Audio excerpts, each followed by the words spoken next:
Hello बच्चों। बेटा last term में हम लोग का जेनेटिक्स चल रहा था, है ना। और जेनेटिक्स में हम लोगों ने जितने भी टर्मिनोलॉजीज वगैरह थी वो हम लोगों ने पढ़ ली थी कि जीनोटाइप क्या होता है, फिनोटाइप क्या होता है, होमोजाइगस क्या होता है, हेट्रोजाइगस क्या होता है, हेमीजाइगस क्या होता है ना। हाइब्रिड विगर, इनब्रीडिंग, डिप्रेशन, ये सब हम लोग डिस्कस कर चुके थे। ठीक है, उसके आगे से स्टार्ट करते हैं कि जब हम बेटा बात करते हैं जेनेटिक्स की, ठीक है, मेंडल के वर्क के बेसिस पे, ठीक है, मेंडल के वर्क के बेसिस पे जेनेटिक्स को हम तीन पीरियड में बेटा डिवाइड कर देते हैं। एक हो जाता है आपका प्री मेंडलिज्म, नाम से ही समझ में आता है, प्री मतलब क्या, पहले, है ना। तो मेंडल के वर्क के पहले। दूसरा मेंडलिज्म, मेंडल के काम के समय, है ना, जब मेंडल ने काम किया था उस टाइम पीरियड की बात हो रही है। और पोस्ट मतलब बाद में, मतलब मेंडल के काम के बाद।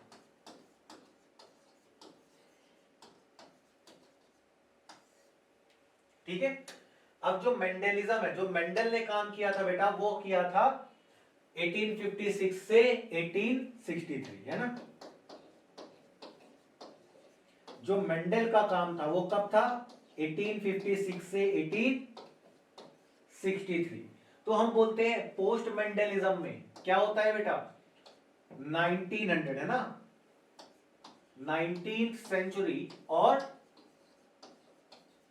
उसके बाद। ठीक है, क्या है हमारा, पोस्ट मेंडलिज्म है। मेंडलिज्म में क्या हो जाएगा बेटा, जब मेंडल काम कर रहे थे।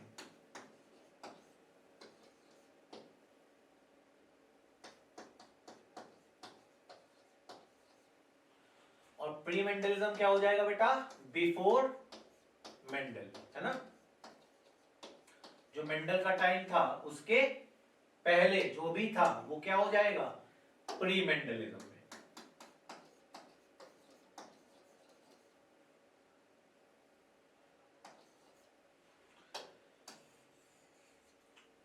अब बेटा इधर ध्यान देने वाली बात यह है बस कि जो प्री मेंडलिज्म था, ठीक है ना, जो प्री मेंडलिज्म था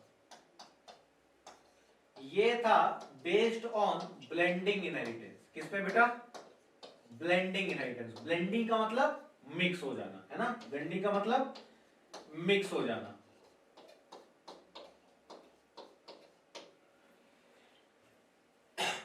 तो मेंडल के पहले सबके सब क्या कहते थे कि जो भी हमारे बेटा कैरेक्टर्स है वो नेक्स्ट जनरेशन में, है ना, या फ्यूचर जनरेशंस में क्या होते हैं, कैरेक्टर्स मिक्स हो जाते हैं, इसलिए हमारे क्या होते हैं बेटा, नए नए कैरेक्टर्स देखने को मिलते हैं।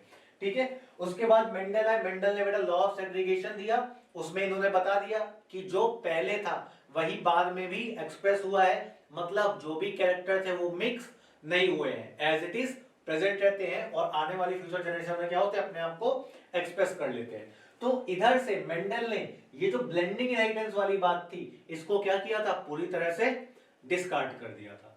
ठीक है, इतनी बात समझ में आई, बेस्ड ऑन ब्लेंडिंग इनहेरिटेंस। और उसके बाद दूसरा पॉइंट इसमें लिख लो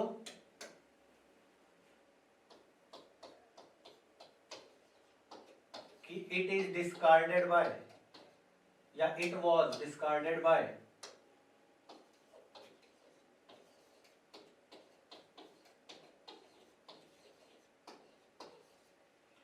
मेंडल्स वर्क।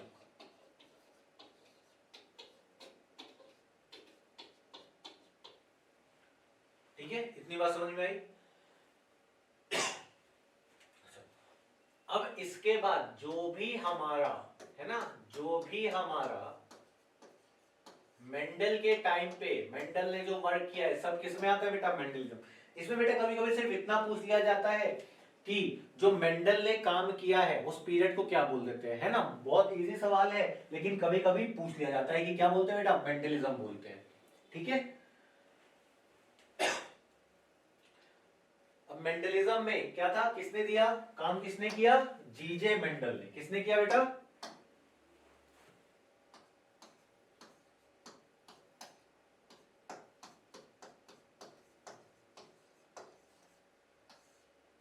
जीजे मेंडल। पूरा नाम क्या था? ग्रेगर जोहान मेंडल, है ना। इनका मेनली वर्क कब से कब रहा था बेटा? 1856 से 1863। कितना हो जाता है बेटा? 7 इयर्स। कितना हो जाता है? 7 इयर्स, ठीक है। अब इन्होंने जो काम किया था वो किसमें किया था बेटा? पी प्लांट पे, है ना, जिसका साइंटिफिक नेम है क्या? पाइसम सेटाइवम, ठीक है, पाइसम सेटाइवम। हमें ये पता है बेटा ये क्या है? साइंटिफिक नेम है ना। ये क्या है? साइंटिफिक नेम है किसका? गार्डन पी, है ना, गार्डन पी, है ना। या नॉर्मल आपसे पी बोल दिया जाए या आपसे एडिबल पी बोल दिया जाए, कुछ भी बोल दिया जाए, किसकी बात हो रही है बेटा? पाइसम सेटाइवम की बात हो रही है, ठीक है। जो पाइसम सेटाइवम है ये क्या है बेटा? साइंटिफिक नेम है ना। और साइंटिफिक नेम की खास बात क्या होती है कि जो पहला वर्ड होता है इसको हम बोलते हैं बेटा जीनस। क्या बोलते हैं? जीनस। और जीनस का पहला लेटर क्या होता है? कैपिटल होता है। दूसरे वाले वर्ड को बेटा हम लोग बोलते हैं स्पीशीज, और स्पीशीज का जो पहला लेटर होता है वो हमेशा क्या होता है बेटा? स्मॉल होता है। इतनी बात समझ में आई? ठीक है। तो ग्रेगर जोहान मेंडल थे, इन्होंने एक्सपेरिमेंट अपना किया 1856 से 1863 तक। किसमें किया? पाइसम सेटाइवम में किया, जिसको हम लोग गार्डन पी भी बोलते हैं। अब इन्होंने गार्डन पी या पाइसम सेटाइवम को ही क्यों चुना बेटा? है ना। अब बात आती है कि इन्होंने इसी को क्यों चुना, तो आंसर क्या हो जाएगा, है ना? इसके कुछ कैरेक्टर्स थे, इसके कुछ कैरेक्टर्स थे, है ना।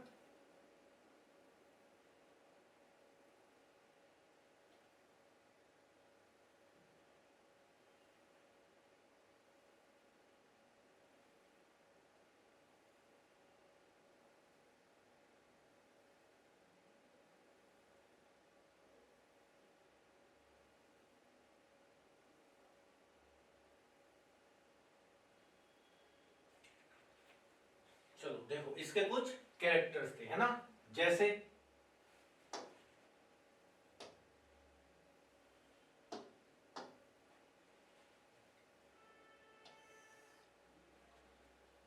इसमें कई सारे क्या थे बेटा?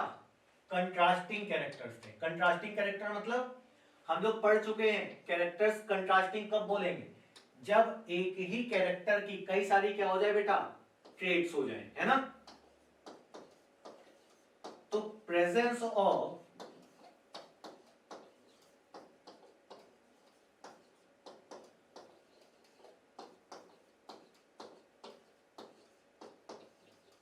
मैनी कंट्रास्टिंग कैरेक्टर्स हम देख कर ही पहचान जाते थे, है ना। हम देखने में ही इसमें क्या है, इसमें बहुत सारे कैरेक्टर्स ऐसे थे जिनको हम देखकर डिफरेंस पता कर सकते हैं, है ना। जैसे सबसे मोनोहाइब्रिड क्रॉस बेटा सबसे जो कॉमन एग्जांपल है वो किसका है बेटा? स्टेम हाइट का, है ना, कि कौन सा टॉल है कौन सा डॉर्फ है। दूसरा है बेटा फ्लावर कलर का, है ना। तो इसमें क्या थे बेटा?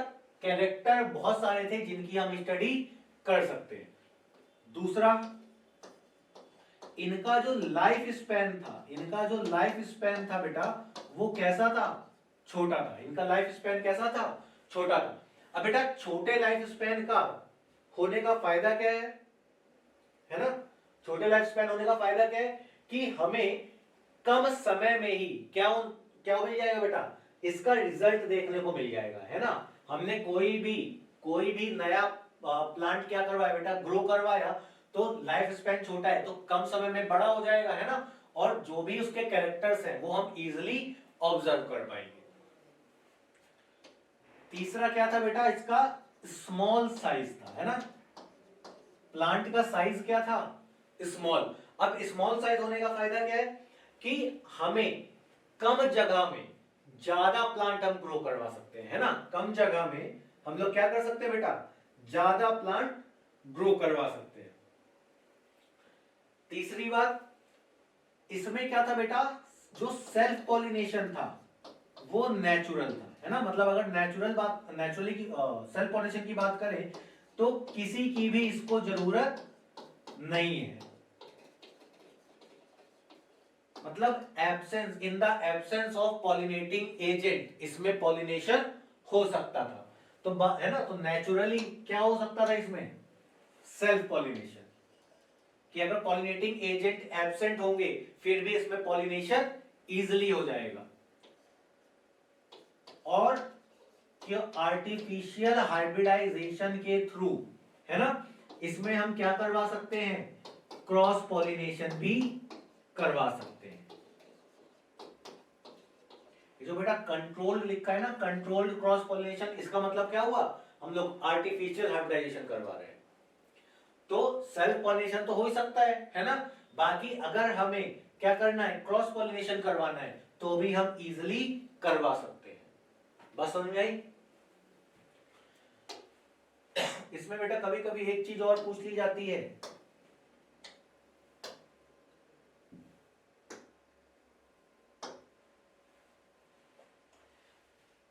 इसमें जो बेटा नंबर ऑफ क्रोमोसोम्स हैं वो कितने होते हैं, 14। कितने होते हैं, 14। ठीक है, तो इसका जीनोम कितना हो जाएगा बेटा, अगर इसका जीनोम पूछा जाए तो जीनोम कितना हो जाएगा बेटा, 7। बात समझ आई इतनी, नोट कर लो इसे।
अच्छा बेटा ये बात सबको पता ही होगी, है ना, ये बात ऑलरेडी सबको पता होगी कि जो मेंडल हैं इनको हम लोग क्या बोलते हैं बेटा, फादर ऑफ जेनेटिक्स।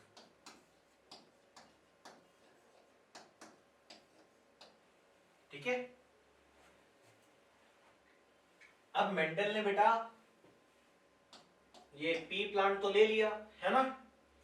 अब पी प्लांट लेने के बाद इसमें इन्होंने सेलेक्ट क्यों किया था, क्योंकि इसमें कई सारे कंट्रास्टिंग कैरेक्टर थे, लाइफ स्पैन छोटा था और साइज क्या था, स्मॉल था, है ना। लेकिन ऐसे तो कोई और भी प्लांट्स होते होंगे। फिर पाइसम सटाइवम लिया। अब पाइसम सटाइवम लेने के बाद ये अपने एक्सपेरिमेंट में सक्सेस क्यों हुए, क्योंकि इनसे पहले भी कई साइंटिस्ट ने क्या किए थे बेटा, एक्सपेरिमेंट किए थे लेकिन उनको सक्सेस नहीं मिली। तो दूसरा क्वेश्चन आता है बेटा, है ना, एनसीईआरटी में लिखा हुआ है कि मेंडल सक्सेस क्यों हुए।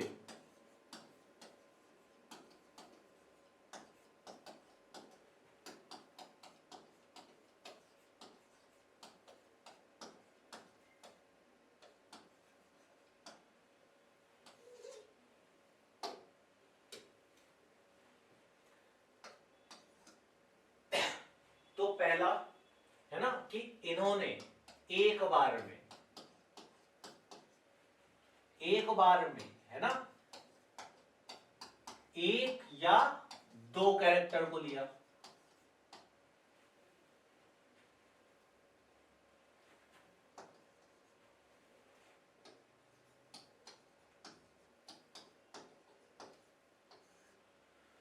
इन्होंने क्या किया बेटा कि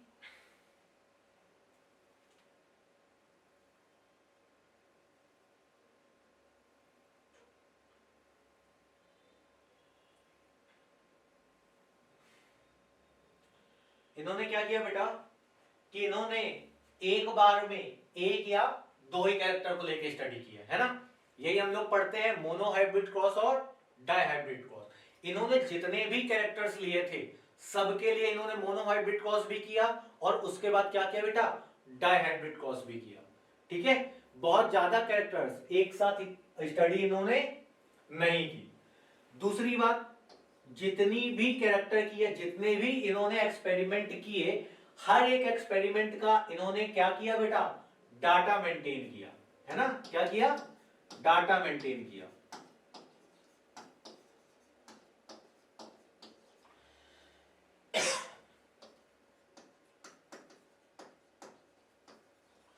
और जो डाटा मेंटेन किया बेटा उसमें किसका यूज किया, मैथमेटिक्स का यूज किया। किसका यूज किया, मैथमेटिक्स का यूज किया।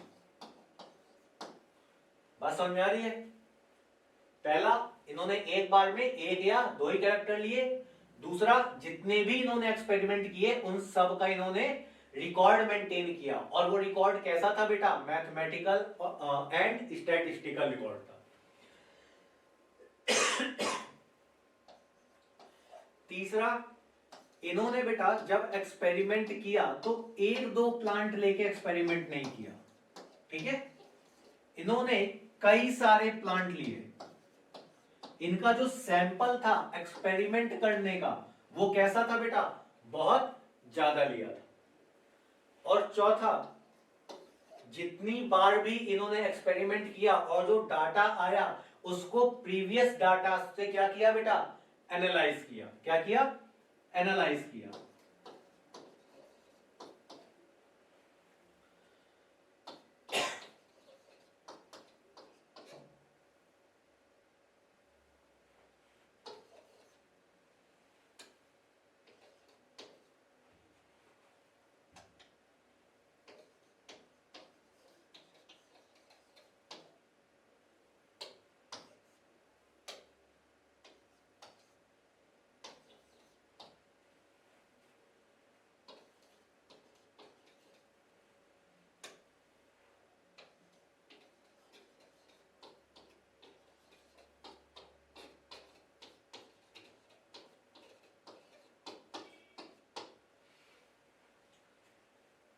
ठीक है, जो भी कैरेक्टर थे उनका क्या किया, क्वांटिटेटिव एनालिसिस। ठीक है, क्योंकि इन्होंने डाटा तो मेंटेन कर ही रहे थे, तो जो भी डाटा आया नए एक्सपेरिमेंट का उसको पुराने वाले एक्सपेरिमेंट से क्या किया इन्होंने बेटा, कंपेयर किया। ठीक है, अब देखो यहाँ पे दो वर्ड आए हैं, एक है क्वांटिटेटिव, एक है क्वालिटेटिव। क्वांटिटेटिव मतलब नंबर, है ना, कि कितने जो भी इन्होंने सैंपल लिया था उसमें से कितने नंबर ऑफ प्लांट्स टॉल आए, कितने नंबर ऑफ प्लांट शॉर्ट आए। अगर दूसरे कैरेक्टर की बात करें तो सीड्स में कितने प्लांट के राउंड आए, कितने प्लांट के रिंकल्ड आए। इस टाइप से जितने भी कैरेक्टर का ये लोग स्टडी कर रहे थे सबका इन्होंने क्या किया बेटा, क्वांटिटेटिव एनालिसिस किया। ठीक है, अब कैरेक्टर को क्वालिटेटिव क्यों बोला गया है, क्वालिटेटिव मतलब बेटा किसकी बात हो रही है, क्वालिटी की बात हो रही है ना।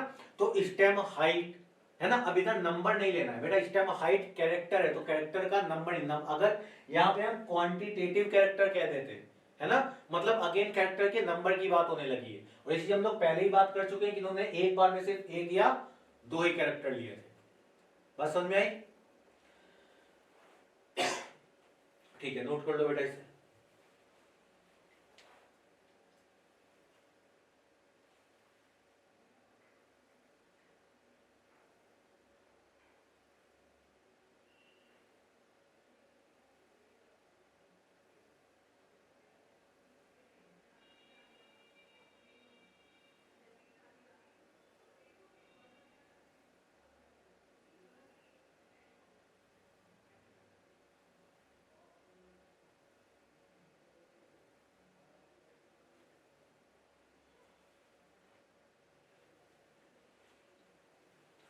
चलो हो गया।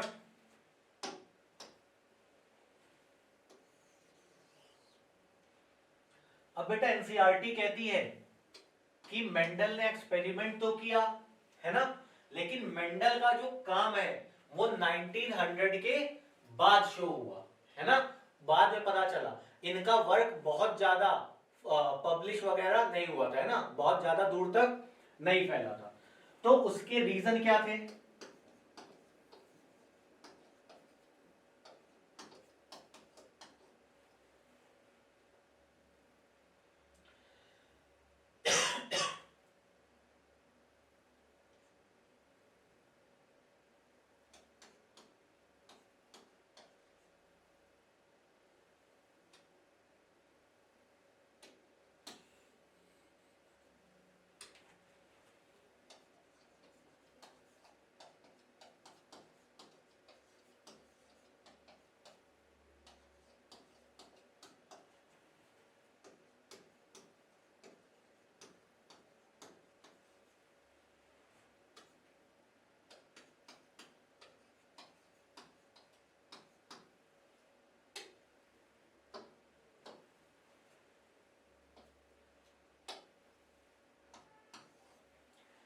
पहला बेटा कि उस टाइम पे, है ना, जिस टाइम मेंडल ने अपना काम पब्लिश किया था, उस समय कम्युनिकेशन जो था वो इजी नहीं था।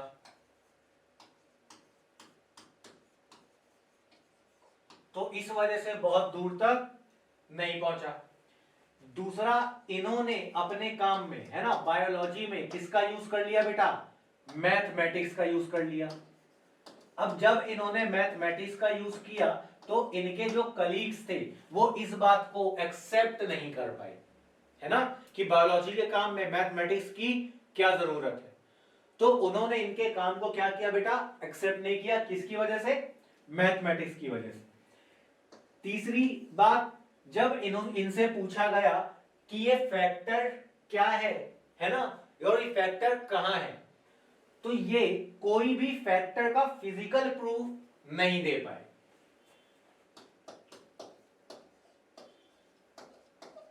He was not able to provide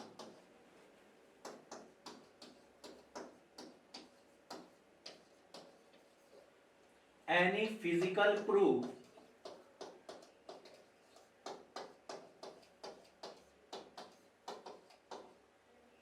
for factors,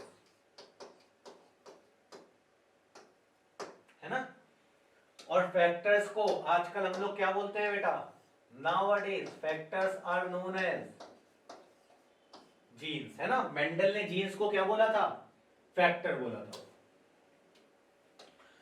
और बेटा एक चीज और आ जाता है कि उस समय, है ना, जिस समय मेंडल का काम चल रहा था, तो उस समय डार्विन का जो था वो गोल्डन टाइम मतलब डार्विन अपने पीक पे थे, है ना।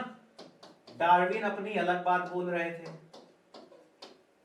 तो जब डार्विन के पास मेंडल का काम पहुंचा तो डार्विन ने क्या बोला? नहीं, ऐसा कुछ भी नहीं होता। क्योंकि डार्विन की बात बेटा सब लोग मान रहे थे, तो अगेन डार्विन ने बोला और सबने मान लिया। तो अगेन इनके काम को क्या नहीं मिला बेटा? रिकॉग्निशन नहीं मिला।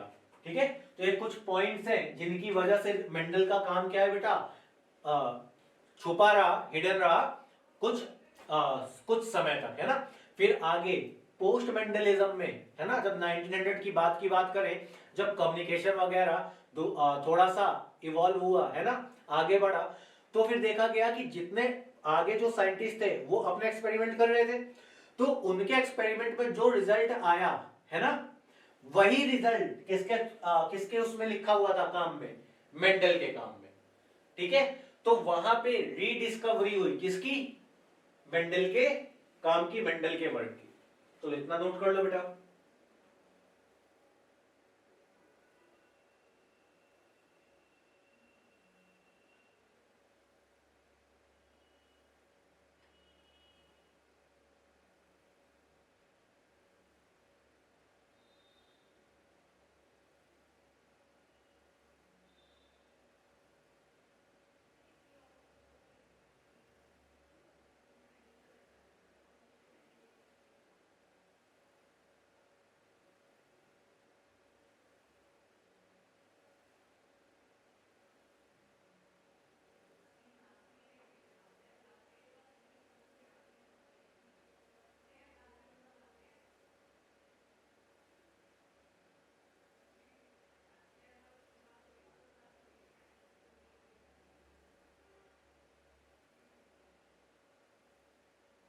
हो गया, चलो आगे देखो।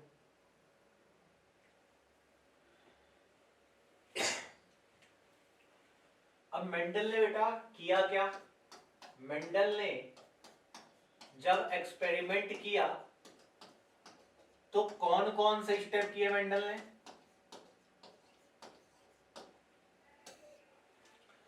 सबसे पहले मेंडल ने क्या किया बेटा, प्योर लाइन को सेलेक्ट किया, है ना।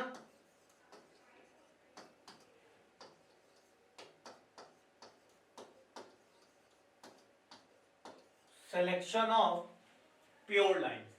प्योर लाइंस का क्या मतलब बेटा, प्योर लाइंस का मतलब है होमोजाइगस से। किससे मतलब, होमोजाइगस से, है ना। तो प्योर लाइंस कोई बेटा है ना, अब इधर ध्यान देना, अगर प्योर लाइन लिख के आए या फिर ट्रू ब्रीडिंग वैरायटी लिख के आए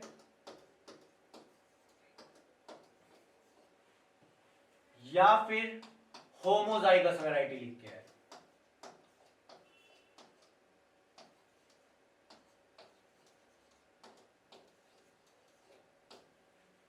ठीक है। ये तीनों बातें सेम है, प्योर लाइन, ट्रू ब्रीडिंग, मतलब किसकी बात हो रही है बेटा, होमोजाइगस की बात हो रही है, ठीक है।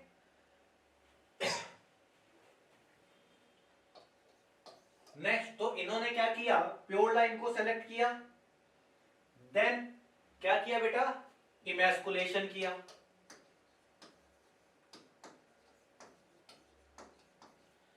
इमैस्कुलेशन करने के बाद क्या करेंगे बेटा,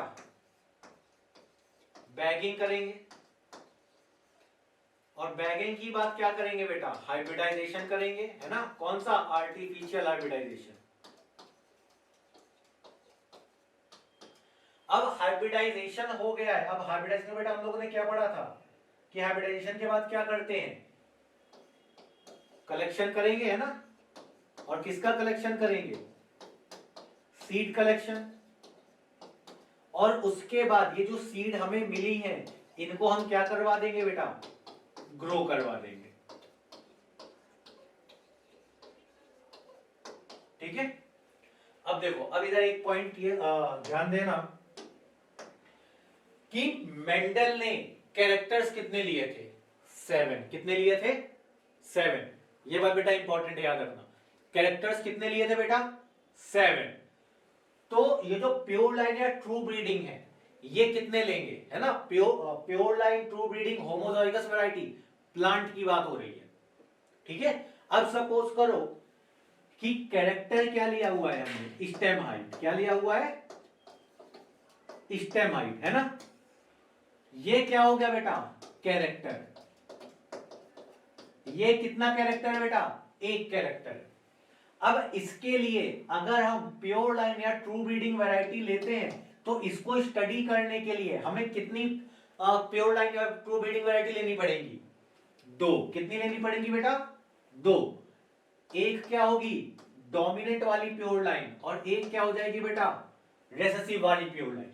इसका मतलब एक कैरेक्टर को स्टडी करने के लिए हमने कितनी प्योर लाइन या ट्रू ब्रीडिंग वैरायटी ली बेटा, 2, है ना। ऐसे ही टोटल कैरेक्टर्स हमको कितनी स्टडी करने थे बेटा, 7। तो यहां पे प्योर लाइन या ट्रू ब्रीडिंग वैरायटी कितनी लेंगे हम लोग, 14। कितनी लेंगे, 14, है ना। तो यहां पे लिख लो कि मेंडल सेलेक्टेड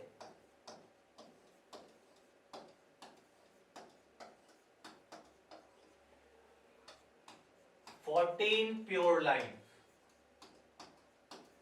अब प्योर लाइन लिख लो या ट्रू ब्रीडिंग वैरायटी लिख लो, ठीक है। 14 प्योर लाइन, लेकिन कैरेक्टर कितने थे, लेकिन कैरेक्टर कितने थे, याद रखना है ना। 14 ट्रू ब्रीडिंग वैरायटी है लेकिन कैरेक्टर्स कितने हैं बेटा, 7, ठीक है। कितने हैं, 7। अब ये बहुत कम है ना, बहुत कम है। पूछा जाता है कि ये जो 7 कैरेक्टर हैं ये 4 क्रोमोसोम पे प्रेजेंट है ना। ये जो 7 कैरेक्टर्स हैं ये कितने क्रोमोसोम्स में प्रेजेंट होते हैं बेटा? 4 क्रोमोसोम्स में। कितने क्रोमोसोम्स में? 4 क्रोमोसोम्स में। अब वो 4 क्रोमोसोम होते कौन कौन से हैं, है ना? तो लिख लो 4 क्रोमोसोम कौन कौन से? 1, 4, 5 और 7। इन 4 क्रोमोसोम में क्या प्रेजेंट है बेटा? ये 7 कैरेक्टर्स प्रेजेंट हैं। अब कौन से कैरेक्टर कौन से क्रोमोसोम में है ये अब नहीं पूछा जाता है, ठीक है? तो उसको छोड़ देते हैं, इतना याद रख लो। और ये भी बेटा रेयरली पूछा जाएगा, बस इतना याद रखना है मेनली आपको कि 7 कैरेक्टर्स 4 क्रोमोसोम में प्रेजेंट होते हैं, 7 क्रोमोसोम में प्रेजेंट नहीं होते, है ना? क्योंकि यहां पे हम लोग पढ़ के आए थे कि इसके पास टोटल कितने क्रोमोसोम है? 14। और कितने टाइप के क्रोमोसोम है बेटा? 7। ठीक है, 7 टाइप के क्रोमोसोम है। उसमें से जितनों ने ये 7 कैरेक्टर्स लिए थे ये 4 टाइप के क्रोमोसोम में प्रेजेंट है। कौन कौन से? 1, 4, 5 एंड 7। तो नोट कर लो इतना।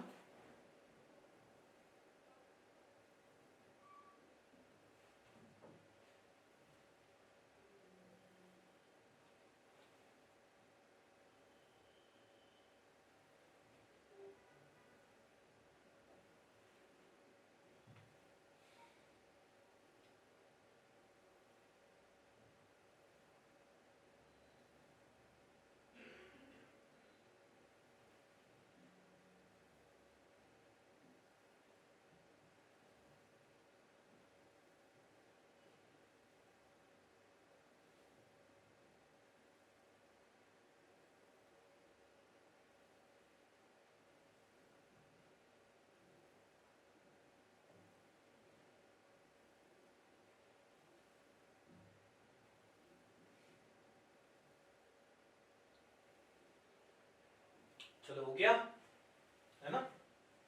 अच्छा ये भी लिख लो 7 कैरेक्टर। 7 कैरेक्टर का मतलब क्या?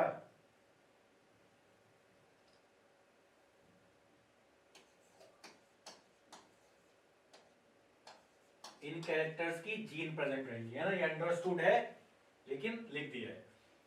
अब इन्होंने बेटा जो कैरेक्टर्स लिए थे, है ना, जो कैरेक्टर्स लिए थे, कितने कैरेक्टर्स लिए थे? 7। कितने कैरेक्टर्स लिए थे बेटा? 7।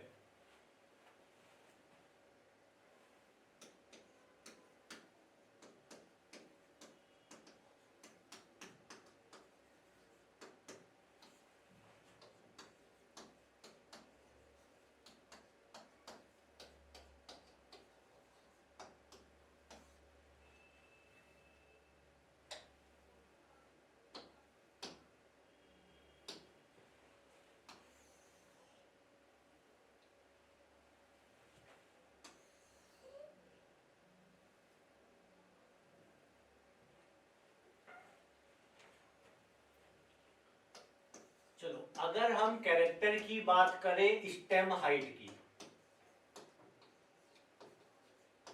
तो ये हमें पता है कि डोमिनेंट कैरेक्टर कौन सा है बेटा? टॉल, जिसको हम रिप्रेजेंट करते हैं कैपिटल टी से। किससे? कैपिटल टी से, है ना? अच्छा अब हमेशा याद रखना, है ना, आगे के लिए बता दे रहे हैं कि ये जो कैपिटल टी और स्मॉल टी है ये बेटा हमारे अकॉर्डिंग है। हमारे अकॉर्डिंग मतलब बाय कन्वेंशन हम लोग मान के चलते हैं, ये कोई फिक्स नहीं है। आप डोमिनेंट को स्मॉल टी से भी शो कर सकते हो, है ना? फिर रेसेसिव को आपको किसी और सिंबल से या मान लो कैपिटल टी से शो करना पड़ेगा, ठीक है? दूसरा, डोमिनेंट को हम टी से शो कर रहे हैं, रेसेसिव को हम आर से शो कर सकते हैं। लेकिन ऐसा करने में, है ना, ऐसा करने में क्या होता है बेटा? कंफ्यूजन होती है, याद करना पड़ेगा, ठीक है? जब सॉल्व करते हैं या पढ़ते हैं तो ऐसा यूज करने में क्या होता है बेटा? कंफ्यूजन होती है।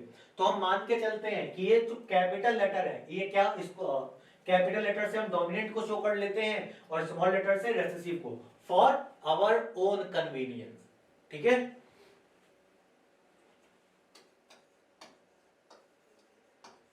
और डॉट क्या हो गया? स्मॉल टी, है ना? अब सोचो कि ये टी से है और इसको हम स्मॉल आर से शो कर दें। अब कहीं पे आपसे ऐसा लिखा हो तो हम लोग क्या होंगे, कंफ्यूज हो जाएंगे कि नहीं हो जाएंगे? बात समझ में आ रही है? तो ये भी कैपिटल टी और स्मॉल टी ये फॉर आवर ओन कन्वीनियंस होता है, ठीक है। कोई रूल नहीं है कि आप सेम लेटर से ही आपको रिप्रेजेंट करना है या फिर डोमिनेंट को आपको कैपिटल करना है और रिसेसिव को हमेशा स्मॉल करना है, ठीक है। बात समझ में आ रही है? अच्छा, अब दूसरा कैरेक्टर क्या है, ये चीज बेटा याद रखनी है कि एनसीईआरटी में इसकी टेबल बनी हुई है, ठीक है ना। तो एनसीईआरटी की टेबल इंपॉर्टेंट है, उसको पहले तो आप सब लोग याद कर लोगे। जो यहाँ पे लिख रहे हैं यहां से याद करना बेटा, नोट से याद कर लेना। एनसीईआरटी से याद करना हो तो एनसीईआरटी से याद कर लेना। अब नेक्स्ट डेट क्या हो जाएगी बेटा, नेक्स्ट डेट क्या हो जाएगी, नेक्स्ट अगर बात करें हम फ्लावर कलर की, अगर हम बात करें फ्लावर कलर की तो डोमिनेंट क्या होता है बेटा, वॉयलेट, और रेसेसिव क्या होता है बेटा, व्हाइट। डोमिनेंट क्या होगा, वॉयलेट, और रेसेसिव क्या हो जाएगा, व्हाइट, ठीक है। अब देखो जैसे वॉयलेट है तो हमने लेटर कौन सा सेलेक्ट किया, डोमिनेंट रेट वाला। वॉयलेट है तो हमने इसको क्या बेटा V से रिप्रेजेंट किया, और इसको क्या कर देंगे स्मॉल v से। इसका हम अपोजिट भी कर सकते हैं, ठीक है, कि यहां पे हमने व्हाइट का W कैपिटल ले लिया, W से रिप्रेजेंट कर दिया, और इसको स्मॉल w से रिप्रेजेंट कर दिया। लेकिन अगेन यहां से हम लोग को क्या हो जाएगा बेटा, कंफ्यूजन हो जाएगा, है ना। तो इसीलिए लेटर भी हम लोग कौन सा लेते हैं बेटा, डोमिनेंट कैरेक्टर वाला, ठीक है। तीसरा फ्लावर पोजीशन, तीसरा फ्लावर पोजीशन। तो बेटा पोजीशन हमारी दो होती है, एक होती है बेटा एक्सिलरी और दूसरी होती है टर्मिनल। तो डोमिनेंट जो पोजीशन है वो कैसी है बेटा, एक्सिलरी, और जो टर्मिनल पोजीशन है फ्लावर की ये क्या है बेटा, रेसेसिव है।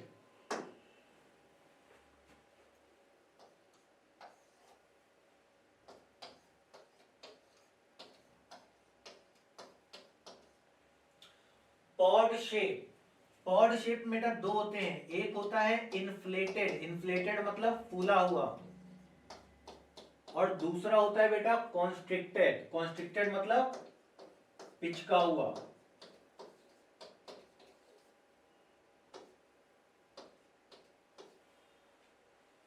बात समझ में आई? फिर नेक्स्ट बेटा pod colour, next pod colour. अच्छा पॉड का मतलब क्या होता है, जिसके अंदर बेटा मटर के दाने भरे होते हैं ना उसको बोलते हैं हम लोग पॉड। तो देखने में ही पता चलता है कि ज्यादातर कैसे होते हैं बेटा, ग्रीन होते हैं, है ना, और कुछ कैसे होते हैं, येलो होते हैं।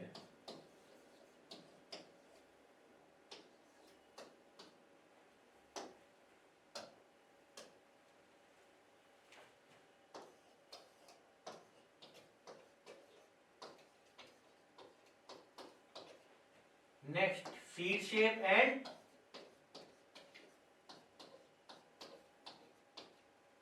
सीड कलर, ठीक है। तो सीड शेप बेटा ये डाई हाइब्रिड में पढ़ेंगे, क्या हो जाएगा, राउंड, और सीड शेप कैसा हो जाएगा, डोमिनेंट में येलो, और यहां पे क्या हो जाएगा, राउंड की जगह रिंकल्ड, और येलो की जगह ग्रीन। अब देखो यहां पे बेटा कभी कभी कंफ्यूजन हो जाती है ना सीड कलर और पॉड कलर में। तो ये तो बेटा हम लोग डाई हाइब्रिड क्रॉस में पढ़ते हैं, सीड और शेप का, sorry seed shape and seed colour. तो ये चीज याद रखो, अभी डाई हाइब्रिड में पढ़ेंगे हम लोग तो इस टाइप से हम लोग जीनोटाइप लिखते हैं, है ना। तो इसको याद कर लेना। और इसका अपोजिट क्या हो जाएगा बेटा, पॉड कलर में हो जाएगा। तो सीड कलर हम लोग को याद हो जाएगा, डोमिनेंट क्या है, येलो है, तो इसका अपोजिट कर देंगे, पॉड कलर में डोमिनेंट क्या हो जाएगा, ग्रीन हो जाएगा। और बाकी जैसे आपको इजीली याद हो बेटा वैसे कर लेना, ठीक है। नोट कर लो इसको भी।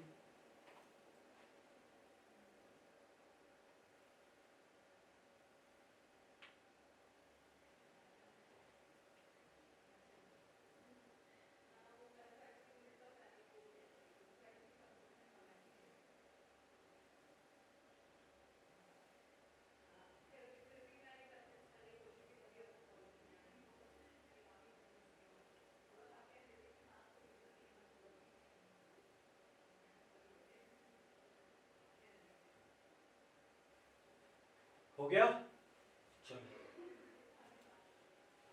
बेटा नेक्स्ट हम लोग को पढ़ना है monohybrid cross.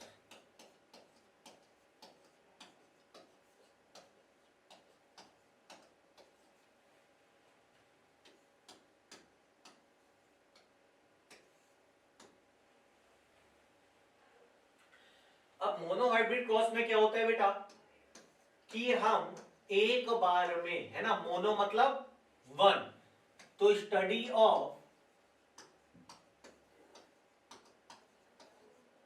One character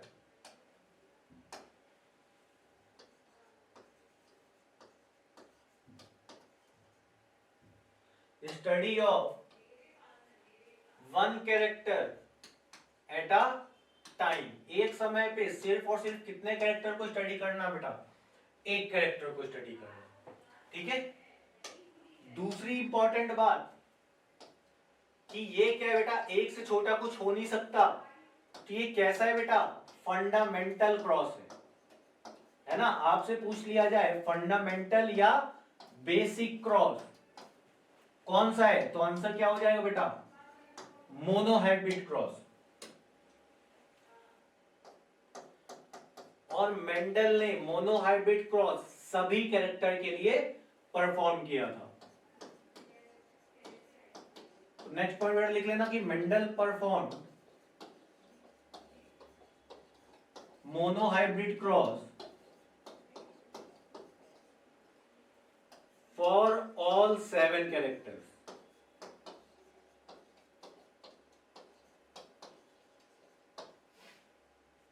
example क्या है बेटा इसका, अब जितने भी कैरेक्टर्स लिखे हैं, है ना, जितने भी कैरेक्टर्स लिखे हैं किसी भी एक कैरेक्टर का क्या करवा दो बेटा, क्रॉस करवा दो, है ना।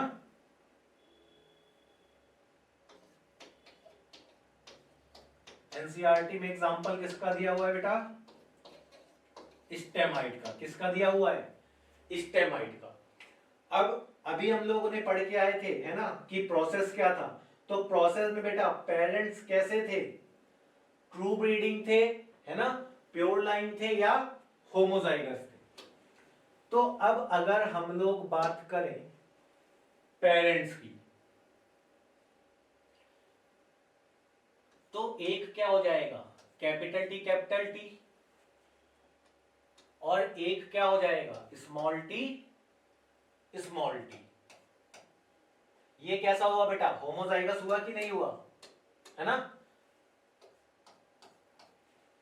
तो ये हम लोग बोल देंगे ये कैसा हो गया बेटा, होमोजाइगस टॉल। और ये क्या हो जाएगा बेटा हमारा, होमोजाइगस ड्वार्फ। इतनी बात समझ में आई, इतनी बात समझ आई। अभी हम लोग ने क्या पढ़ा था कि सबसे पहले सिलेक्शन ऑफ प्योर लाइन। तो स्टेम हाइट की बात करेंगे तो प्योर लाइन में क्या होगा, एक तो बेटा होमोजाइगस टॉल हो जाएगा और दूसरा क्या हो जाएगा, होमोजाइगस ड्वार्फ, ठीक है। अब ये ध्यान रखना, कोई भी आप मेल ले लो कोई भी फीमेल, मतलब इन दोनों में क्योंकि सेक्सुअल रिप्रोडक्शन हो रहा है ना, तो एक मेल प्लांट होगा और दूसरा क्या होगा, फीमेल प्लांट। बात समझ में आई है। और ये क्या है, हमारे पेरेंट्स है। ये क्या है बेटा, हमारे पेरेंट्स है। जब इनका क्रॉस करवाया गया, जब इनका क्रॉस करवाया गया तो हमें सारे के सारे प्लांट्स कैसे मिले बेटा, इस टाइप के मिले। कैसे मिले, इस टाइप के, जो कि क्या हो गए, कैपिटल टी स्मॉल टी। क्या हो गए, कैपिटल टी और स्मॉल टी। इसको क्या बोलेंगे बेटा हम लोग, F1 जनरेशन, है ना, F1 जनरेशन।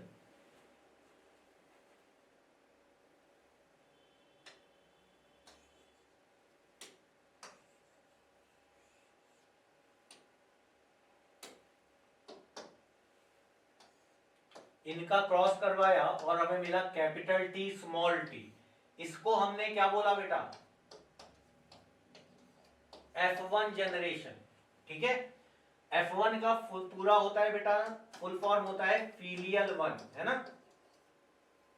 F का मतलब होता है फीलियल, तो शॉर्ट में बेटा हम बोल देते हैं इसको F1 जनरेशन।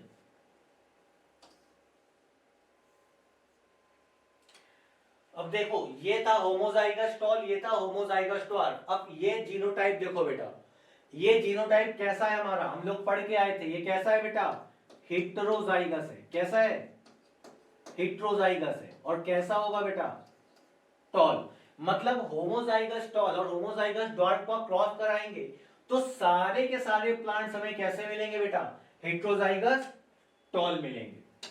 ठीक है, उसके बाद इसमें जब बेटा हम करवा देंगे सेल्फ पॉलिनेशन, क्या करवा देंगे, सेल्फ पॉलिनेशन, तो इसमें एक टर्म होता है सेल्फिंग। सेल्फिंग का मतलब क्या हो रहा है, सेल्फ पॉलिनेशन। सेल्फिंग का मतलब क्या हो रहा है इसमें बेटा, सेल्फ पॉलिनेशन। मतलब इस जीनोटाइप के हमारे पास दो प्लांट रहेंगे, एक मेल और एक फीमेल। ठीक है, तो जब हम सेल्फिंग कराएंगे या सेल्फ पॉलिनेशन करवाएंगे तो हमें 4 प्लांट्स मिलेंगे। कितने मिलेंगे बेटा, 4 प्लांट्स मिलेंगे, जिसमें हमें एक मिलेगा कैपिटल टी, दो मिलेंगे कैपिटल टी स्मॉल टी, और एक मिलेगा बेटा स्मॉल टी स्मॉल टी। ठीक है, अब ये जो 3 प्लांट्स हैं ये कैसे होंगे बेटा हमारे, टॉल।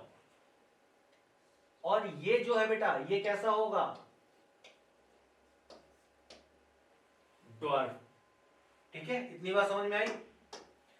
अब इधर में आपसे पूछा जाएगा, अच्छा ये F1 जनरेशन हो गई, तो ये कौन सी जनरेशन थी, लिख दो, ये कौन सी जनरेशन है बेटा, F2 generation.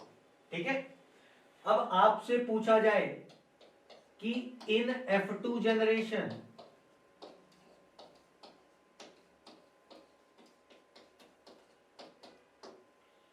what is the phenotypic ratio, what is the phenotypic ratio। तो आप बताओ कि हम लोग फिनोटाइप है ना, फिनोटाइप का जो रेशियो होता है उसको हम लोग फिनोटाइपिक रेशियो बोलते हैं। तो फिनोटाइप क्या है बेटा, दो टाइप के हैं, टॉल एंड ड्वार्फ। कितने टॉल आए, 3, ड्वार्फ कितना, 1, तो क्या हो जाएगा 3:1। बात समझ में आई। दूसरा आपसे पूछा जाए जीनोटिपिक रेशियो क्या होगा, आपसे पूछा जाए जीनोटिपिक रेशियो क्या होगा, तो अब जीनोटाइप देखो, 3 टाइप के जीनोटाइप है। एक है होमोजाइगस टॉल, एक है आपका होमोजाइगस टॉल, दो है आपके हेटेरोजाइगस टॉल, दो हो गए आपके हेटेरोजाइगस टॉल, और एक क्या हो गया बेटा, होमोजाइगस ड्वार्फ। तो जीनोटाइप 3 टाइप के हैं, लेकिन फिनोटाइप 2 टाइप के हैं। तो फिनोटाइपिक रेशियो क्या हो गया, 3:1, और जीनोटाइपिक रेशियो कितना हो गया बेटा, 1:2:1, है ना, नोट कर लो इसको।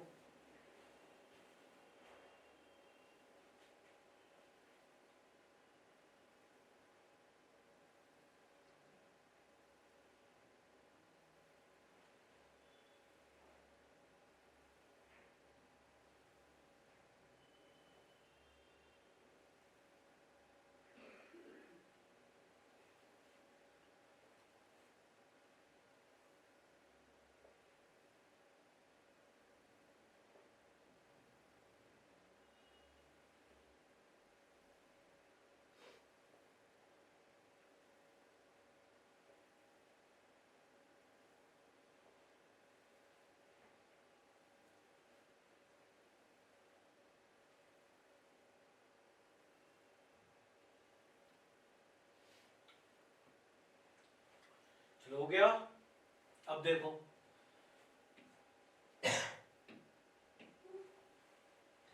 अब F2 जनरेशन में, ठीक है, F2 जनरेशन में कितने टाइप के हमारे ऑफस्प्रिंग जाइगोट आएंगे, इसको निकालने के लिए एक मेथड होता है जिसको हम बेटा बोलते हैं पनेट स्क्वायर। क्या बोलते हैं? Punnett square. और इसी का बेटा दूसरा नाम है चेकर बोर्ड मेथड। क्या नाम है? Checker board method. ठीक है। एक और होता है बेटा फोर्क लाइन मेथड। अब फोर्क लाइन मेथड बेटा हम लोग नहीं करेंगे क्योंकि हमें मेनली क्या है हमारा, कि हमें चीजें सॉल्व करना आ जाए। आप इससे सॉल्व करो या फोर्क लाइन मेथड से सॉल्व करो, आंसर दोनों से सेम आएगा। ठीक है। तो अब ये बताओ, अच्छा सबसे पहले ये जो मेथड था, ये मेथड डेवलप किसने किया था? रेजिनाल्ड सी पनेट, है ना, एनसीईआरटी में नाम लिखा हुआ है रेजिनाल्ड सी पनेट। तो साइंटिस्ट का नेम क्या हो गया? RC Punnett. अब इन्होंने क्या किया,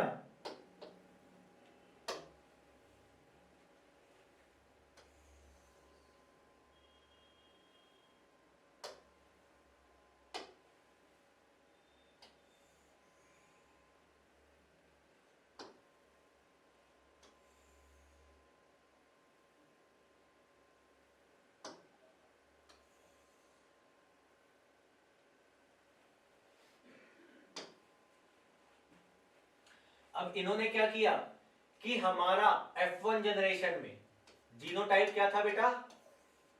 ये था, है ना। अच्छा इसको इस तरफ लिख देते हैं। हमारा जीनोटाइप क्या था? ये था। तो इसके जो बेटा गैमेट बनेंगे, है ना, इसके जो गैमेट बनेंगे, एक बनेगा आपका कैपिटल टी और एक बनेगा स्मॉल टी। ये क्या हो गए? गैमेट हो गए। अब इन गैमेट को हम यहां पे लिख देंगे।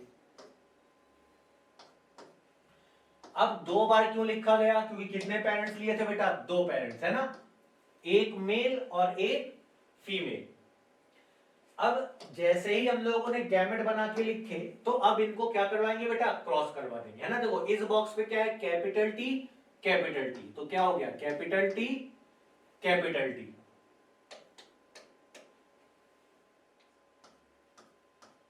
इसमें कैपिटल टी और ये स्मॉल टी, इसमें कैपिटल टी स्मॉल टी और स्मॉल टी और स्मॉल टी। ये क्या हो गया बेटा? जीनोटाइप आ गए। क्या आ गए? जीनोटाइप। अब अगर हम इसके फिनोटाइप की बात करें, तो अब ये बताओ ये कैसा होगा? टॉल होगा। ये भी कैसा होगा? टॉल होगा। ये भी कैसा होगा? टॉल होगा। और ये कैसा होगा बेटा? ड्वार्फ होगा, है ना। अभी यहां पे अगर हम जीनोटाइप की बात करें, जीनोटिपिक रेशियो की,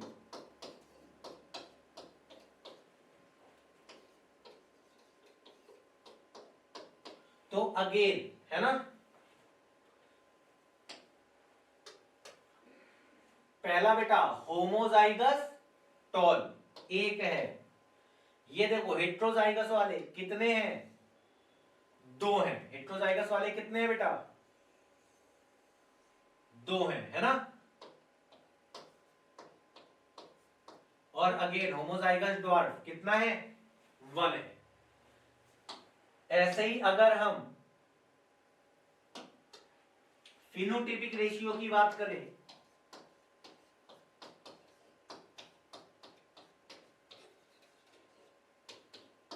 तो देखो टॉल कितने हैं? एक, दो और तीन। और ड्वार्फ कितना है बेटा? वन, है ना। तो क्या हो गया बेटा आंसर? 3:1। इतनी बात समझ में आई? तो ये चीज आप किसी भी क्रॉस के लिए आप परफॉर्म कर सकते हो। सबसे पहले क्या करना है? हमें गैमेट निकालने हैं। सबसे पहले क्या करना है? गैमेट निकालने हैं। मोनोहाइब्रिड क्रॉस है बेटा मोनोहाइब्रिड के, है ना, जो ये हेटेरोजाइगस है। और कितने कैरेक्टर के लिए? एक कैरेक्टर के लिए। तो heterozygous for one character gamete कितने बनेंगे बेटा? दो बनेंगे। कितने बनेंगे? दो बनेंगे। कौन कौन से? कैपिटल टी और स्मॉल टी। अब जैसे ही आपने दो गैमेट बनाए तो जितने गैमेट बने उसको आप उसी से क्या करोगे बेटा? मल्टीप्लाई। गैमेट कितने बने? 2, है ना, 2 से ही मल्टीप्लाई करोगे तो क्या हो गया बेटा? 4। इसका मतलब आपको टोटल कितने कॉलम बनाने हैं? 4 कॉलम बनाने हैं। इसका मतलब आपको पनेट स्क्वायर में कितने कॉलम, सॉरी कितने बॉक्सेस बनाने हैं? 4 बनाने हैं। ठीक है, तो 2 और 2 है ना, तो यहां पे देखो एक गैमेट दो गैमेट, 2 बॉक्स बनाए, ठीक है, दूसरा 2 है, 1 2, 2 बॉक्स बनाए, 4 हो गया। टोटल हमें कितने बनाने हैं बेटा? 4 बॉक्सेस बनाने हैं।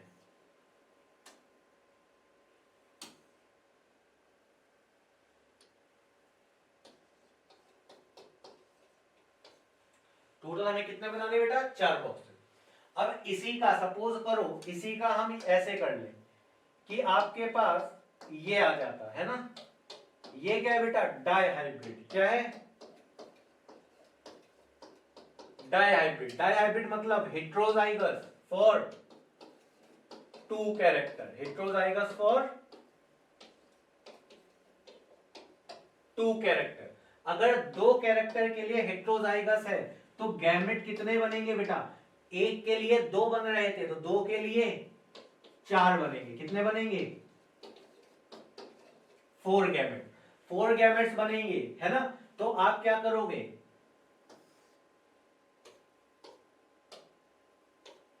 ये 4 आप क्या बनाओगे बेटा?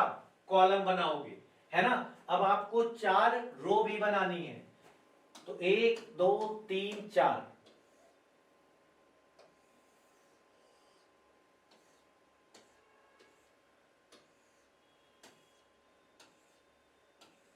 है ना, मतलब 4 इंटू 4 16। 1 2 3 4 करेंगे, टोटल 16 बॉक्सेस बन जाएंगे। बात समझ में आ रही है? जितने गैमेट उतने ही रो बनेंगे और उतने ही क्या बनेंगे? कॉलम बनेंगे। तो टोटल बॉक्सेस कितने हो जाएंगे? 4 इंटू 4 16।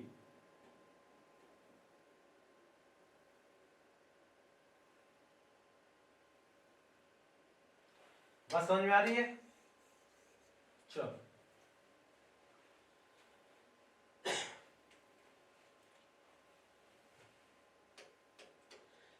नेक्स्ट बेटा, अब हम लोग सबसे पहले सीख लेते हैं गैमेट बनाना।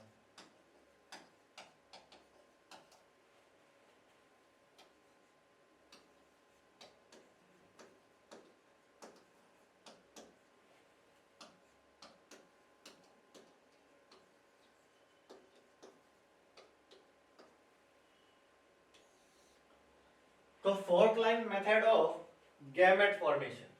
अब गैमेट बनाएंगे कैसे? अब सबसे पहले बेटा आपको देखना है कि ये होमोजाइगस है या हेटेरोजाइगस है। क्या देखना है? होमोजाइगस है या हेटेरोजाइगस है। ठीक है, अब अगर होमोजाइगस है, सबसे पहले क्या देखना है हमें कि होमोजाइगस है या हेटेरोजाइगस है। अगर होमोजाइगस है तो हमें क्या करना है बेटा? एक लाइन खींचनी है। क्या करना है? एक लाइन खींचनी है, एक एरो। ठीक है, अगर हेटेरोजाइगस है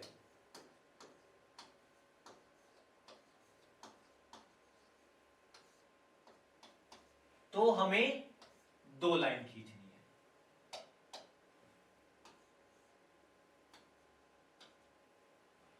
बात समझ गई?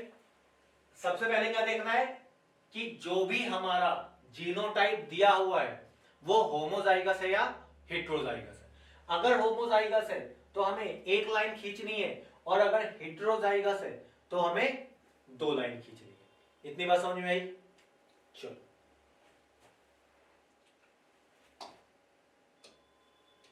अब देखो करना क्या है ना। सबसे पहले ये बताओ, हमारा ये जीनोटाइप लिखा हुआ है, ठीक है, हमारा ये जीनोटाइप लिखा हुआ है।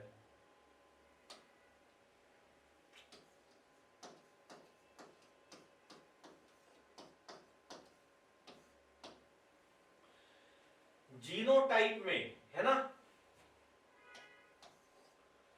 सबसे सिंपल है ना, सबसे पहले ये कैसा है बेटा, होमोजाइगस या हेटेरोजाइगस? अच्छा, होमोजाइगस का हम लोगों ने कैसे बताया था कि अगर जो अलील्स हैं वो सेम टाइप की हैं, है ना, अगर जो अलील्स हैं सेम टाइप की हैं तो उसमें हम क्या बोल देंगे, होमोजाइगस। और अगर अलील्स एक ही जीन की है ना, डिफरेंट टाइप की, अलील्स डिफरेंट होना इंपॉर्टेंट है लेकिन सेम जीन की ही डिफरेंट होना चाहिए। बात समझ में आ रहा है? याद करो बेटा, हम लोगों ने क्या लिखा था होमोजाइगस में, ठीक है, कि जो अलील है वो सेम टाइप की होनी चाहिए किसी भी जीन की, और हेटेरोजाइगस में सेम जीन की डिफरेंट अलील होनी चाहिए। बात समझ में आ रही है? जैसे ये चीज समझ में आई। अब इसमें लिखते चलो, ये कैसा हो गया बेटा, होमोजाइगस, ठीक है।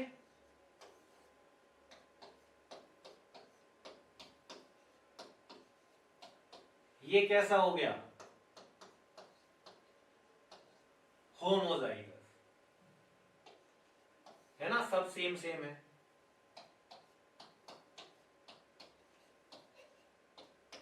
ये कैसा हो गया बेटा, होमोजाइगस, ध्यान रखना है ना। अब इसमें क्या हुआ, देखो एक जीन की है ना, एक जीन की 2 एलील प्रेजेंट होगी ऑर्गेनिज्म में, तो ये देखो ये भी कैपिटल ए है, ये भी कैपिटल ए है, कैसा बेटा, होमोजाइगस। ये स्मॉल बी है, ये स्मॉल बी है, कैसा, होमोजाइगस। कैपिटल ए small B, sorry capital B, एक जीन की है ना, एक जीन की सेम अलील है या नहीं है, एक जीन की सेम अलील है या नहीं है, ऐसे ही एक जीन की सेम अलील है और दूसरी जीन की भी क्या है बेटा, सेम अलील है, क्या हो गए, होमोजाइगस। बात समझ में आ रही है कि नहीं आ रही? ठीक है, जब एक चीज, अब देखो नेक्स्ट देखो, कैपिटल ए स्मॉल ए, एक से स्टार्ट करते हैं। अब देखो ये कैपिटल ए स्मॉल ए मतलब सेम जीन की क्या हो गई बेटा, डिफरेंट अलील हो गई, कैसा हो गया, हेटेरोजाइगस।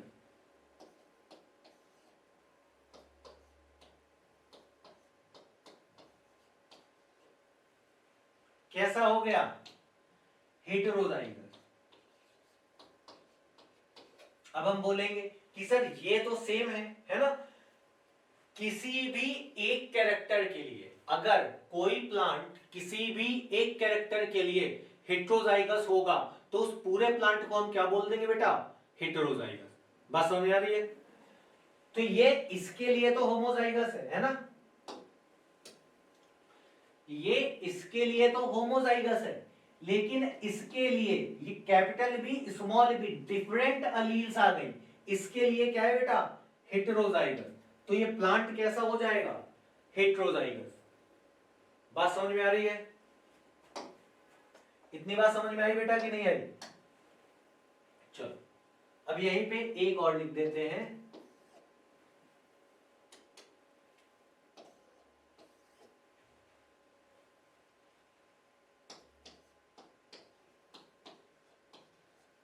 ये देखो दोनों जीन्स में डिफरेंट है अलील्स, तो ये दोनों जीन्स के लिए क्या, दोनों कैरेक्टर के लिए क्या हो जाएगा, हेटेरोजाइगस। बात समझ में आई? चलो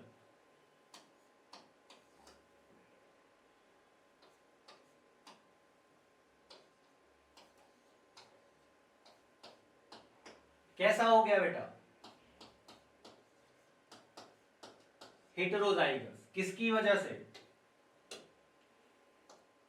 इसकी वजह से, ठीक है।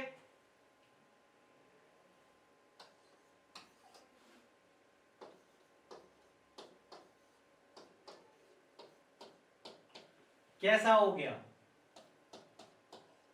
होमोजाइगस। कोई भी डिफरेंट नहीं है, ये भी होमोजाइगस है सब, है ना।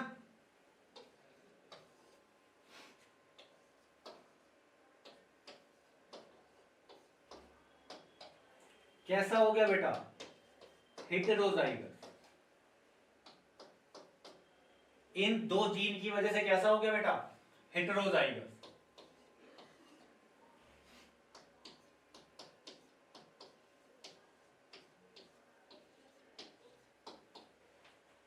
कैसा हो गया? होमोजाइगस।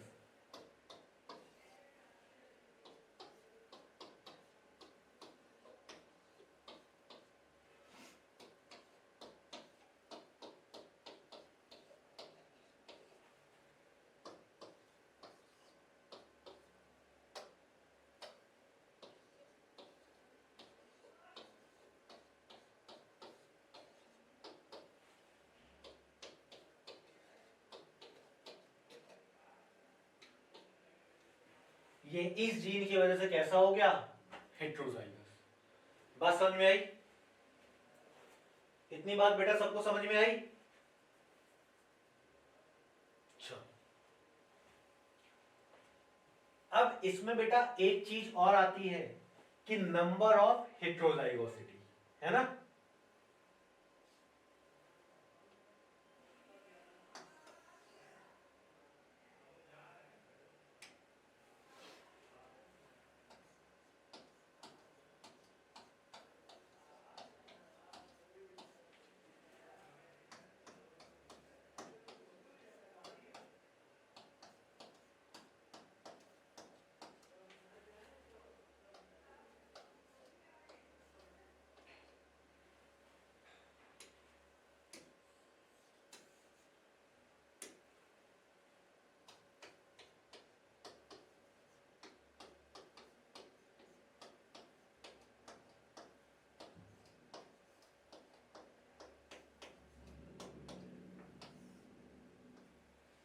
अब हेटेरोजाइगोसिटी का मतलब क्या हुआ बेटा?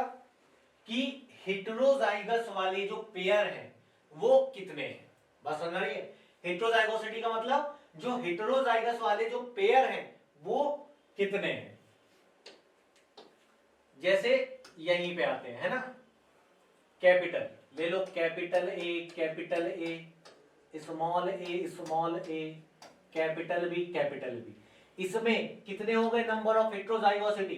0, क्योंकि सब के सब कैसे है बेटा? होमोजाइगस है, ठीक है। दूसरा ए, इसमें देखो कितना हेटेरोजाइगस हुआ? एक हेटेरोजाइगस हुआ ना, कितना हो गया? 1। तीसरा ए बी, है ना। कैपिटल बी है, सेम है। यहां पे देखो इस कैपिटल ए स्मॉल ए एक ही है ना, तो हेटेरोजाइगस पेयर कितना हो गया बेटा? एक, है ना। नंबर ऑफ हेटेरोजाइगोसिटी में लिख लो कि हमें क्या देखना है।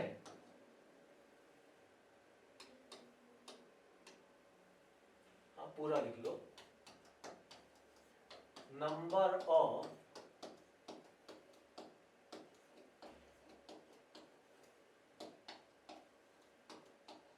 हेटेरोजाइगस पेयर, ठीक है।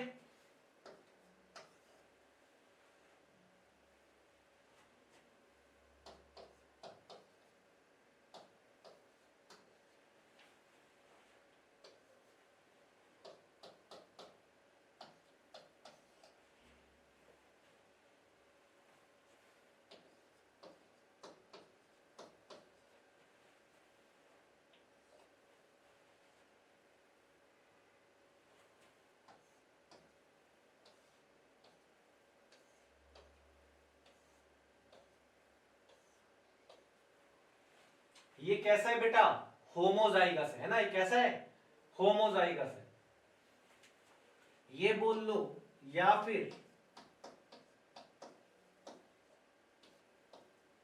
दोनों ही कैसे है बेटा, होमोजाइगस है, हेट्रोजाइगोसिटी कितनी हो जाएगी, 0। ठीक है,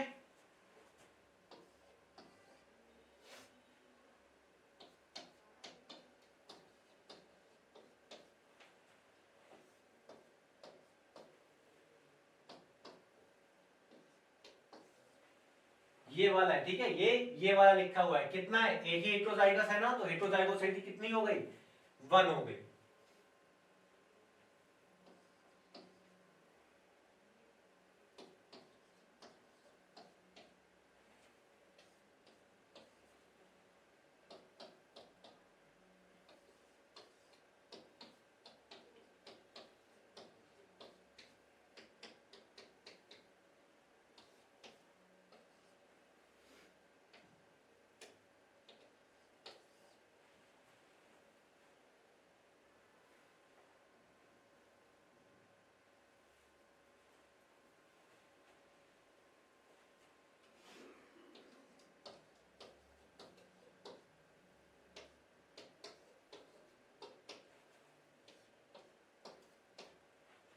बात समझ में आई है?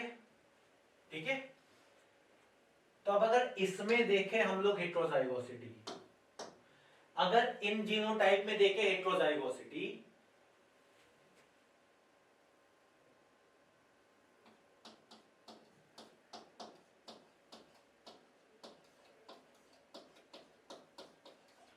है ना, इस बेटे येलो कलर से क्या लिखा हो, हेट्रोजाइगोसिटी। इसमें देखें होमोजाइगस है, कितना हो गया, 0।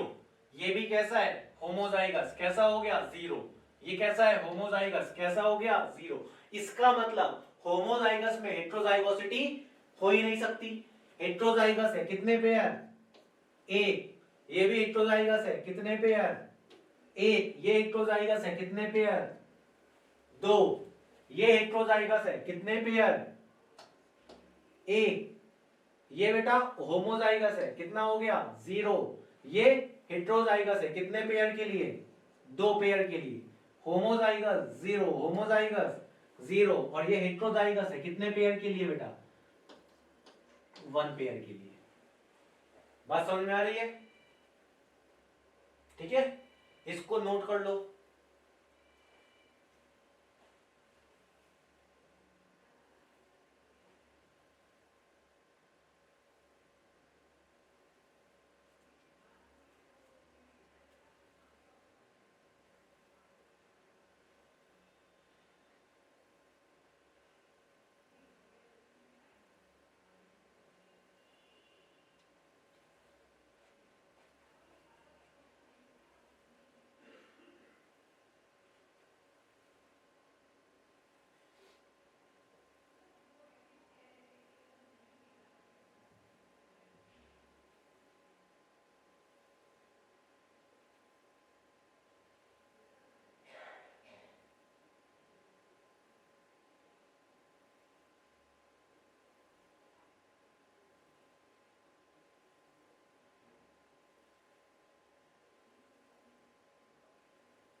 हो गया, देखो अब ये जो हेट्रोजाइगोसिटी है ना, कि नंबर ऑफ हेट्रोजाइगोसिटी पता करने का फायदा क्या है।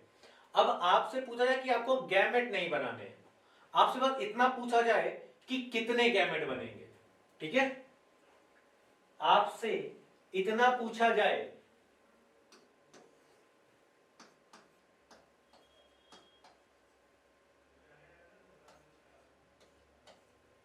आपसे इतना पूछा जाए इसके कितने गैमेट बनेंगे,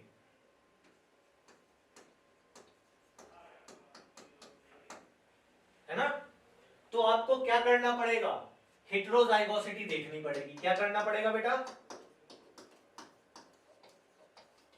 हेट्रोजाइगोसिटी देखनी पड़ेगी। हेट्रोजाइगोसिटी देखेंगे कितने पेयर में है बेटा, 1 पेयर, 2 पेयर। इन्हीं 2 पेयर में हेट्रोजाइगोस है, तो हेट्रोजाइगोसिटी कितनी हो गई, 2। कितनी हो गई बेटा, 2। बात समझ में आई? तो गैमेट कितने हो गए, जितनी हेट्रोजाइगोसिटी आएगी, ठीक है, जितनी हेट्रोजाइगोसिटी आएगी उसको हम किससे मल्टीप्लाई करेंगे बेटा? 2 से, है ना? तो इसके गैमेट कितने हो गए? 4। कितने हो गए? 4। बस समझ आई? ऐसे ही इसी को कर लो, a capital B small b capital B small c, heterozygosity कितना? 1 2 3, है ना? कितना हो गया? 3। तो हम क्या करेंगे? 2 की पावर 3 कितना आ गया? 8, है ना? इसको क्या करेंगे? 2 आई थी नाइट्रोजाइगोसिटी, तो इसको ऐसे कर लो, 2 की पावर 2। बस समझ में आ रही है? जितने गैमेट, ठीक है,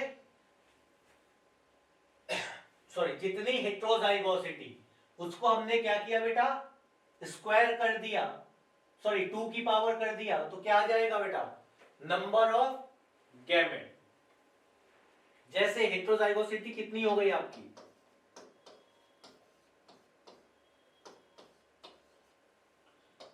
4 हो गई हेटेरोजाइगोसिटी, है ना? हेटेरोजाइगोसिटी इस केस में कितनी हो गई? 4 हो गई। तो अब ये बताओ इसके गैमेट कितने बनेंगे? इसके गैमेट कितने बनेंगे, है ना? क्या हो जाएगा बेटा? 2 की पावर 4। क्या हो जाएगा? 2 की पावर 4 कितना आ जाएगा? कितना आ जाएगा बेटा? 16, ठीक है? तो इसको क्या कर देंगे हम लोग? 2 की पावर 4 और कितना आ जाएगा बेटा? 16। तो हेटेरोजाइगोसिटी निकालने का ये फायदा है कि आपसे टोटल नंबर ऑफ गैमेट्स पूछ लिए जाए तो आप क्या करोगे?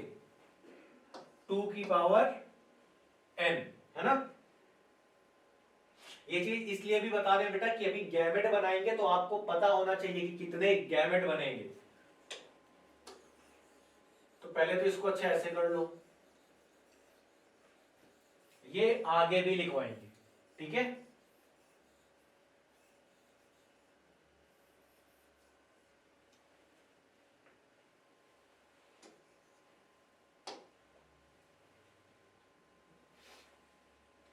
इसको पहले तो बेटा एक लिख लो, number of gametes,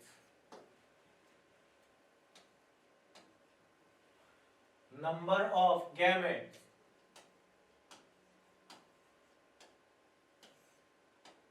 equals to 2 की पावर n। और इधर n है क्या?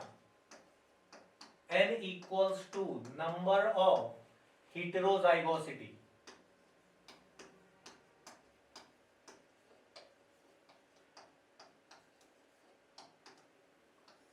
नंबर ऑफ हेटेरोजाइगोसिटी, ठीक है?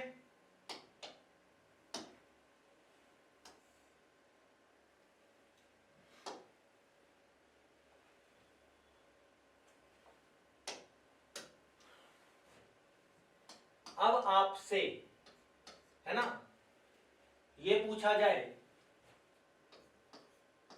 कि ये है ना, ये कैसा है बेटा? होमोजाइगस है हेटेरोजाइगस है? होमोजाइगस है तो कितना हो गया बेटा? हेटेरोजाइगोसिटी कितनी हो गई? 0 हो गई। तो इसमें देखो 2 की पावर 0 क्या होगा? 1।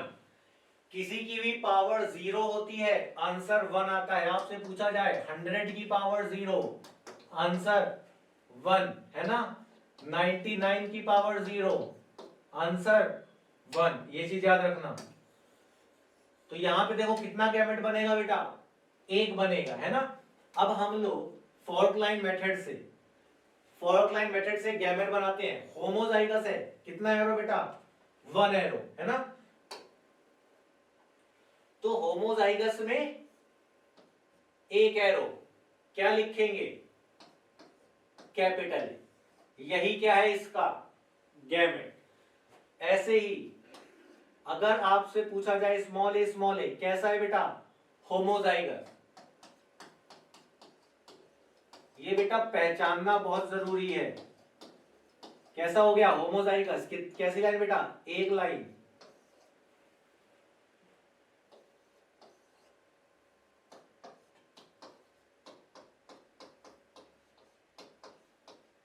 कैसा, हेटेरोजाइगस। अभी एक ही जीन की बात कर रहे हैं इसलिए, ठीक है, इसलिए आगे लिख रहे हैं। अब हेटेरोजाइगस में कितनी लाइन बेटा, 2 लाइन है ना। तो एक के आगे क्या आ गया, कैपिटल ए, और दूसरी के आगे स्मॉल ए। तो कितने गैमेट बन गए बेटा, 2 गैमेट। बात समझ में आ रही है। अब ऐसे ही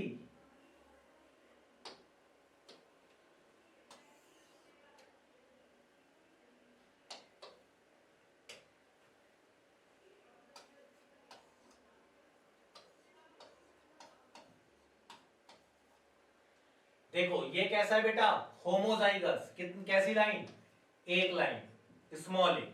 ये भी कैसा है बेटा, होमोजाइगस, अगेन एक लाइन। अब इसको ऐड कर देंगे तो क्या हो गया, स्मॉल ए कैपिटल बी, है ना। कितना गैमेट, एक गैमेट। यहां से भी देखो क्या है, नंबर ऑफ हेटेरोजाइगोसिटीज 0। कितना गैमेट बनेगा, एक।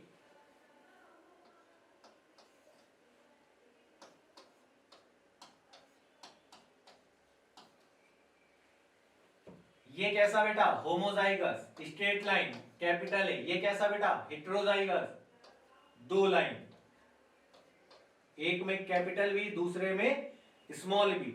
अब यहां से चले, जहां जहां एरो जा रहा है वहां जाना है। तो इधर क्या हो गया, कैपिटल ए कैपिटल बी। इधर क्या हो गया, कैपिटल ए स्मॉल बी। कितने गैमेट बने बेटा, 2 गैमेट। बात समझ में आ रही है। सेम चीज अगर यहां पे हो जाए, सेम चीज अगर ऐसे आ जाए, है ना, या फिर चलो पहले इसका कर लेते हैं। इसमें देखो ये कैसा, हेटेरोजाइगस। पहले ही कितनी लाइन बेटा, 2 लाइन, कैपिटल ए स्मॉल ए। ये कैसा है बेटा, होमोजाइगस। तो ए के आगे क्या बेटा, कैपिटल बी, और यहां पे भी straight line, capital B. Gamete क्या हो गया, कैपिटल ए कैपिटल बी। यहां क्या हो गया, स्मॉल ए कैपिटल बी। बात समझ में आई। ऐसे ही यहां पे सपोज करो ये हो जाता, कैपिटल ए स्मॉल बी, सेम है ना। ये क्या है बेटा, हेटेरोजाइगस, 2 एरो, होमोजाइगस, 1 एरो।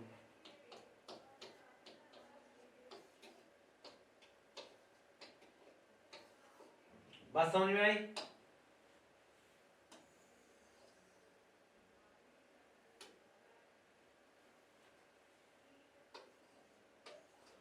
अब यहां पे आ जाए कैपिटल ए कैपिटल बी स्मॉल बी। अब देखो ये कैसा बेटा, हेटेरोजाइगस, 2 एरो, है ना। ये भी कैसा, हेटेरोजाइगस। तो इसके आगे भी 2 एरो, और इसके आगे भी 2 एरो। मतलब अगर हेटेरोजाइगस आ रहा है ना, अगर हेटेरोजाइगस आ रहा है तो हमें हर बार जितनी बार हेटेरोजाइगस उतनी बार दो। पहला हेटेरोजाइगस 2 एरो, दूसरा हेटेरोजाइगस 2 एरो। अब पहले 2 प्रेजेंट थे ना, तो दोनों के आगे क्या बनेंगे बेटा, 2 एरो बनेंगे, ठीक है। तो अब यहां से गए, क्या हो गया, कैपिटल ए कैपिटल बी, है ना। फिर नीचे वाले पे आए, क्या हो गया, कैपिटल ए स्मॉल बी। यहां पे स्मॉल ए कैपिटल बी, स्मॉल ए स्मॉल बी। अब यहां से देखो नंबर ऑफ हेटेरोजाइगस पेयर बेटा कितने, 2, है ना। 2 की पावर 2 करेंगे 4। टोटल गैमेट्स कितने बने, 4। कितने बन गए बेटा, 4। बात समझ में आ रही है। इतनी बात समझ में आई। अब ऐसे ही, अब ऐसे ही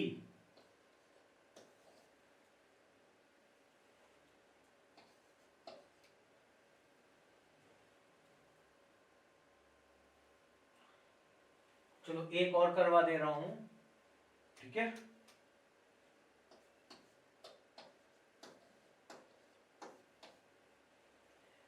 अब इसमें देखो ये क्या है बेटा, हेटेरोजाइगस, कितने, 2 लाइन, कैपिटल ए स्मॉल ए।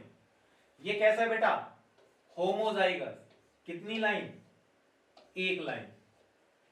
ये कैसा है, हेटेरोजाइगस, कितनी लाइन, 2 लाइन, है ना, कैपिटल सी स्मॉल सी। तो यहां पे अब जैसे खत्म, तो अब हमें क्या करना है, जोड़ देना है, कैपिटल ए small b capital c, capital ए small b small c, small ए small b capital c, small ए स्मॉल बी स्मॉल सी। अब यहां पे भी देखो है 3 जीन्स है यहां पे, लेकिन हेटेरोजाइगस कितने जीन के लिए, 2 जीन के लिए। तो हेटेरोजाइगोसिटी कितनी आई इधर भी बेटा, 2। तो टोटल गैमेट्स कितने बने, 4। इतनी बात समझ में आ रही है। यहां पे एक चीज और कर लेते हैं, है ना, जैसे यहां पे 9 नंबर हो गया। अब सपोज करो यहां पे आपका 3 हाइब्रिड आ गए, कितने आ गए, 3 हाइब्रिड आ गए। तो अब क्या करोगे, पहला क्या है, हेटेरोजाइगस, 2 लाइन। दूसरा भी क्या है बेटा, हेटेरोजाइगस, 2 लाइन। और तीसरा भी क्या है बेटा, हेटेरोजाइगस,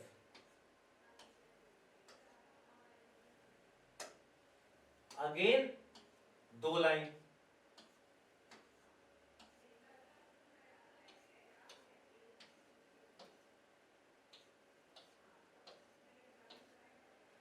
ठीक है, सब कंप्लीट हो गया यहां तक।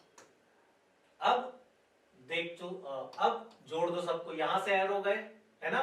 पहला इस सी तक क्या, कैपिटल ए कैपिटल बी कैपिटल सी। दूसरा कैपिटल ए कैपिटल बी स्मॉल सी। तीसरा कैपिटल ए small b capital c, capital ए स्मॉल बी स्मॉल सी। यहां पे स्मॉल ए है ना, यहां पे हम लोग स्मॉल ए से आएंगे, तो स्मॉल ए कैपिटल बी कैपिटल सी,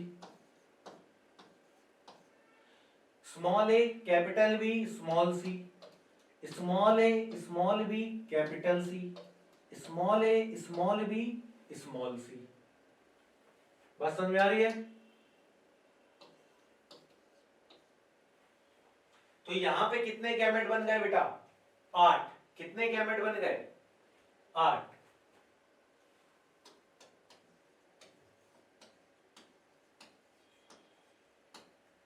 अब रख के भी देख लो, हेटेरोजाइगोसिटी कितनी, 3, है ना। यहां पे करेंगे 2 की पावर 3, कितना आ जाएगा बेटा, 8। ठीक है, बात समझ में आई। अब ये हमारा होमवर्क है, ठीक है।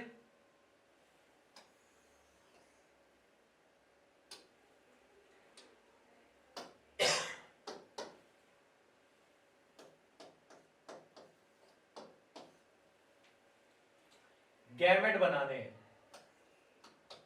क्या बनाने हैं बेटा, गैमेट बनाने हैं।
चलो बेटा ये होमवर्क है, ठीक है। इन सब के हम लोग गैमेट बना के लाएंगे नेक्स्ट क्लास में। बस समझ में आ रही है? ये चीज नेक्स्ट क्लास में हम सॉल्व करेंगे। चलो आज की क्लास बेटा यहीं था।